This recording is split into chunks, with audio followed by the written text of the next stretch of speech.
Huwag mong konsintihin ang anak mo sa pagiging tamad. Turuan mo siya para maging matagumpay sa buhay niya. Kung hindi mo ituturo sa anak mo kung paano magsumikap, habang buhay yan na nakaasa sa'yo. Kaya ikaw dapat ang mag-lead para maging successful ang anak mo. Huwag mong hayaan na patambay-tambay lang. Huwag mong hayaan na nagbibisyo. Wala na nang kinikita, puro paggastos. Hindi pa nakakatulong. Turuan mo siya kung paano kumita ng pera.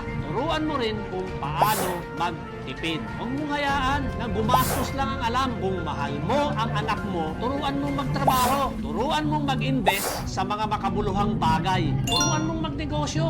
Kung mahirapan man siya habang tinatahak ang daan patungo sa tagumpay, suportahan mo lang siya. Huwag mo siyang patitigilin dahil naaawa ka. Tandaan mo, anak mo ang unang makikinabang pag napagtagumpayan niya ang mga pagsubok sa buhay.